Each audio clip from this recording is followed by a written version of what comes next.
अगर आप ही small investor हैं और छोटी छोटी इन्वेस्टमेंट करते हैं तो खुश हो जाइए, क्योंकि ये खबर आपके लिए है। और इस खबर में सरकार छोटे इन्वेस्टर्स के लिए एक बड़ी राहत बरकरार रखने जा रही है। जी हाँ, स्मॉल सेविंग्स प्लान्स की इंटरेस्ट रेट आने वाले महीनों में भी जस की तस रहने की उम्मीद है। अब सवाल ये उठता है कि सरकार ऐसा क्यों करने जा रही है, इससे छोटे इन्वेस्टर्स को कैसे फायदा पहुंचेगा, इस फैसले से कहीं सरकार पर एक्स्ट्रा बर्डन तो नहीं आ जाएगा। इन सभी सवालों का जवाब आपको आगे इस वीडियो में देने की कोशिश करेंगे। नमस्कार, मैं हूं गुंजन मित्तल और आप देख रहे हैं मनी 9। तो आइए सबसे पहले इस पूरी कहानी को समझने की कोशिश करते हैं। दरअसल सरकार पर फिलहाल दोहरी चुनौती है। एक तरफ जीएसटी रेट में कटौती की वजह से रेवेन्यू में कमी, वहीं दूसरी तरफ सरकारी बॉन्ड्स यानी G-Secs के जरिए एडिशनल लोन से बचने की कोशिश। अब ऐसे में सरकार चाहती है कि छोटी बचत योजनाओं से ही पैसा जुटे।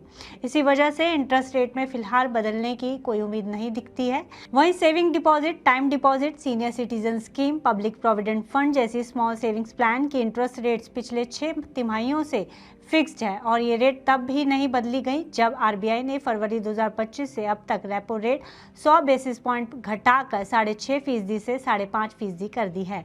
अब इस पर आरबीआई की रिपोर्ट क्या कहती है, आइए जान लेते हैं। आरबीआई की रिपोर्ट के मुताबिक फरवरी 2025 तक स्मॉल सेविंग्स प्लान्स में इन्वेस्टमेंट करीब 20 लाख करोड़ रुपए को पार कर चुका है। यानी लोग बैंकों की तुलना में सरकार की इन छोटी योजनाओं को ज्यादा सेफ और बेनिफिशियल मान रहे हैं। वहीं इस पर एक्सपर्ट्स की राय भी साफ है। एक्सपर्ट्स के मुताबिक सरकार अपने बोरोइंग टारगेट्स पर टिके रहना चाहती है, जो पिछले 10 साल का रिकॉर्ड भी यही कहता है, और इसलिए सरकार एडिशनल लोन लेने से बचने की कोशिश कर सकती है और स्मॉल सेविंग्स प्लान्स पर ज्यादा भरोसा कर सकती है।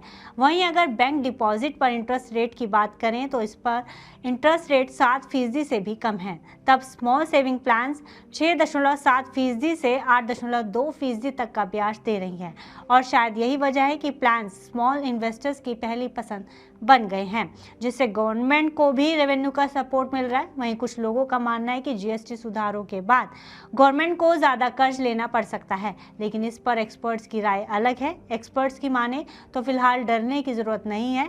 आरबीआई का डिविडेंड, सरकारी बैंकों में इक्विटी बेचने की प्लानिंग और पब्लिक की सेविंग से आ रहा पैसा, ये सब गवर्नमेंट के लिए एक स्ट्रॉन्ग सपोर्ट बने हुए हैं। दूसरी तरफ बाजार को भी गवर्नमेंट और आरबीआई से यही उम्मीद है कि इस साल के सेकेंड हाफ में एक्स्ट्रा गवर्नमेंट बॉन्ड्स जारी नहीं किए जाएंगे। हाँ, अगर लास्ट क्वार्टर में टैक्स कलेक्शन बहुत कम रहा तो गवर्नमेंट को कम टाइम के लिए ट्रेजरी बिल्स के जरिए लोन लेना पड़ सकता है। तो कुल मिलाकर गवर्नमेंट का ग्रॉस बोरोइंग टारगेट करीब 14.82 लाख करोड़ रुपए और net borrowing target 11.54 lakh crore रुपए है। तो साफ है कि सरकार इस टारगेट पर कायम रहेगी। तो कुल मिलाकर स्मॉल सेविंग्स प्लान ना सिर्फ आम लोगों की जीत रही है, बल्कि गवर्नमेंट के लिए भी इनविजिबल तरीके से सुपर पावर बन गई है। तो यह है रही स्मॉल सेविंग प्लान्स पर गवर्नमेंट के फैसले को लेकर आज की बड़ी खबर। इस पर आपकी क्या राय है, हमें कमेंट बॉक्स में लिखकर जरूर बताइएगा और ऐसी ही फाइनेंस से जुड़ी बाकी खबरों के लिए देखते रहिए मनी 9।